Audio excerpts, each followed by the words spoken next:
Good morning dear students. अब हमको आज चैप्टर नंबर 5 का स्टार्टिंग करना है।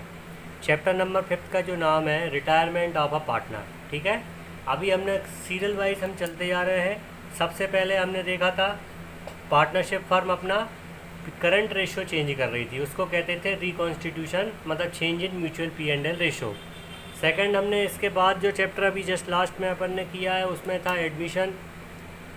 एडमिशन में आप जानते हैं कि जो नया पार्टनर है वो फर्म में आता है और उसके लिए हम क्या क्या अकाउंटिंग ट्रीटमेंट करते थे ये हमने सीखा। अब हम बात करेंगे retirement of a partner. Retirement का मतलब होता है एक पर्टिकुलर डेट में किसी पार्टनर की या तो एज हो जाने के कारण से या एग्रीमेंट के कारण से या फिर उनके कोई पर्टिकुलर पर्सनल रीज़न से लॉन्ग, मतलब कोई अगर परमानेंट डिसेबिलिटी है या कोई लॉन्ग डिसीज़ है, ये सारे रीज़न्स होते हैं जिनके कारण से कोई पार्टनर अपनी फर्म को छोड़ दे। सबसे पहले यहाँ पे मीनिंग आप देख रहे हैं। मीनिंग आपको मैंने बताया कि a partner has the right of retiring from the firm by giving suitable notice. इसमें एक बात ध्यान रखने की है कि पार्टनर अगर फर्म को छोड़ता है तो एक पर्टिकुलर रीज़न रहता है, या तो एग्रीमेंट में ये बात मेंशन रहती है या उसे अपना एक कोई रीज़न जो वैलिड रीज़न है ये शो करना पड़ता है, और एक बाकायदा रिटर्न पे में उसे अपने रिमेनिंग पार्टनर्स को सूचना देनी पड़ती है, एक नोटिस देना पड़ता है कि हम अपनी फर्म को छोड़ के जाना चाहते हैं और इस तारीख से ये कारण से। तो ये कहलाता है giving a suitable notice. When a partner severs break off या cut off his relationship from the firm and settle his account and leave the firm, he is said to have the retired from the business।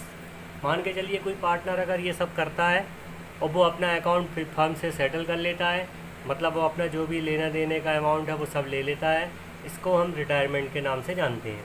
इसकी methods या इसके वे तरीके क्या हैं। पहला तो हो जाएगा कंसेंट ऑफ ऑल पार्टनर, जो हमारा सेक्शन इंडियन पार्टनरशिप एक्ट 1932 है, उसकी सेक्शन 32 में ये बात बताई गई है। उसमें 3 सिचुएशन है कि पहली तो या तो बाकी के सारे पार्टनर एग्री हो जाएं।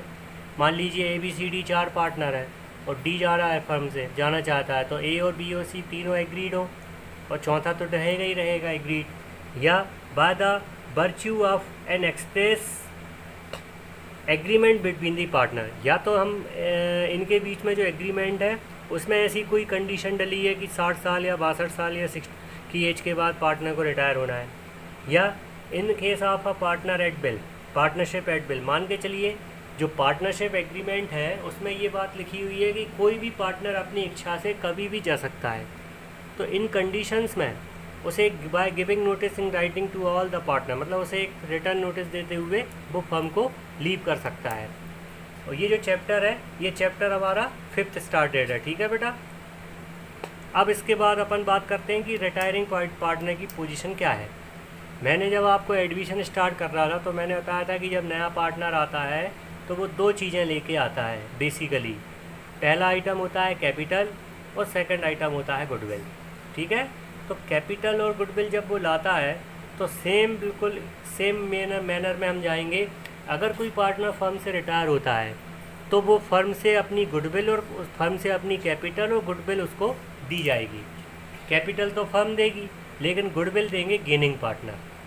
गेनिंग पार्टनर का मतलब होता है कि जो पार्टनर उसके शेयर को खरीदेगा।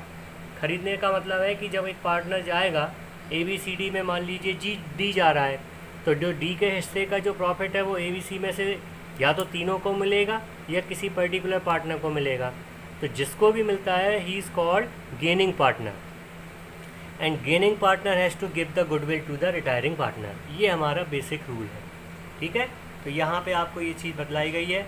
Effect of retirement of a partner, मान के चलिए कोई पार्टनर फर्म से रिटायर होता है तो उसके क्या इफ़ेक्ट होते हैं उसके बारे में आपको देखिए बहुत नॉमिनल है कि he will terminate the old partnership, मतलब जब पार्टनरशिप अगर कोई रिटायरमेंट होती है, किसी पार्टनर का रिटायरमेंट होता है तो पुराना एग्रीमेंट ऑटोमेटिक टर्मिनेट हो जाता है और नया एग्रीमेंट पास करना है।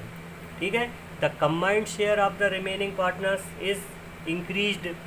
अब जैसे मान लीजिए 4 पार्टनर में से एक चला जाएगा तो निश्चित स्वाभाविक रूप से बाकी 3 पार्टनर का जो कंबाइंड शेयर है वो बढ़ेगा। तो वो कहलाते हैं गेनिंग पार्टनर। और गेनिंग पार्टनर को मैंने अभी बताया कि रिटायरिंग पर्सन को गुडविल पे करना पड़ेगी। और गुडविल पे करना पड़ेगी, गुडविल पे करने का रीज़न क्या होता है? क्योंकि जो पार्टनर ने इतने समय तक फर्म की सेवा की या उसकी सर्विस दी या उसको प्रॉफिटेबल सिचुएशन में पहुंचाया, तो ये उसका एक रिवार्ड होता है जो कि गेनर्स को मिलके देना पड़ता है। ठीक है, इसके बारे में भी बाकायदा एग्रीमेंट में या पार्टनरशिप डीड में लिखा होना चाहिए। एक्यूमुलेटेड प्रॉफिट या loss and reserve are distributed among all the partner. आपको ये बात कोई पॉइंट नया नहीं है। जब कोई पार्टनर फर्म से जाएगा और उनके बीच में पहले से कोई रिजर्व या एक्यूमुलेटेड प्रॉफिट्स है, तो वो उसको अपने पुराने रेशो में डिस्ट्रीब्यूट करके जाएंगे। The goodwill of the firm has to be valued. Firm की गुडविल निकाली जाएगी। गुडविल का वैल्यूशन का हमारा तरीका वही रहेगा। 3 मेथड होती हैं, 3 में से कोई एक तरीके या मेथड से हम कैलकुलेशन करेंगे। And retiring partner share will be given. फिर the claim of the retiring partner is to be determined. अब जो पार्टनर जा रहा है, तो जाने वाले पार्टनर को उसका अमाउंट पे करना है फर्म को। अब इसके बारे में तय किया जाता है कि किस मोड में उसका पेमेंट होगा। या तो उसको लमसम हो जाएगा, इकट्ठा दे दिया जाएगा, या फिर उसको बाय इंस्टॉलमेंट में दे दिया जाएगा, या फिर उसको एक एन्युटी मेथड होती है, आगे मैं बात करूँगा, उसके द्वारा दिया जाए। तो जो भी तरीका है वो पहले से तय कर लिया जाएगा सारे पार्टनर्स के द्वारा।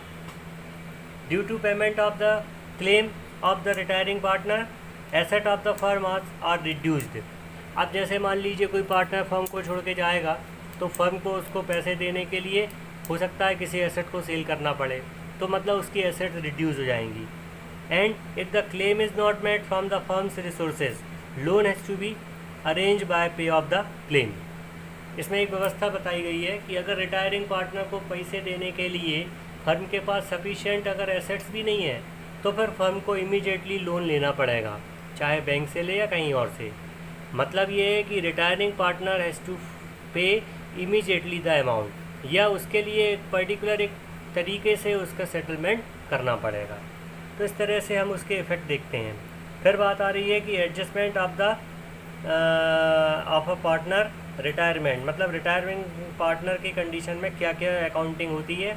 तो हम देखेंगे इसमें टोटल 8 पॉइंट हमको सीखना है। पहला पॉइंट आपका वही change in profit sharing ratio. फिर होता है accounting treatment of goodwill as per AS 26, जो कि हमने पहले भी डिस्कस किया है। फिर इसके बाद revaluation of asset and liability किया जाएगा। फिर distribution of reserve and accumulated profit किया जाएगा। फिर इसके बाद अगर कोई जॉइंट लाइफ पॉलिसी उनके द्वारा ली गई थी, तो वो उसको आपस में डिस्ट्रीब्यूट करते हैं। इसके बाद टोटल अमाउंट का निकाला जाएगा, कैलकुलेशन किया जाएगा जो रिटायरिंग पार्टनर को पेबल है देनी है, और फिर उसका सेटलमेंट किया जाएगा, और फिर इसके बाद कैपिटल का एडजस्टमेंट। तो इस तरह से इसमें टोटल 8 पॉइंट्स हैं। हम इनको 5 पॉइंट में कन्वर्ट करते हुए सीखेंगे। तो आज आपको ये रीडिंग करना है, ये बहुत इम्पॉर्टेंट पार्ट है। जब तक आप इसका रीडिंग नहीं करेंगे आपको क्लियर नहीं होगा। ओके, और कोई डाउट है तो आप मेरे से पूछेंगे। Thank you.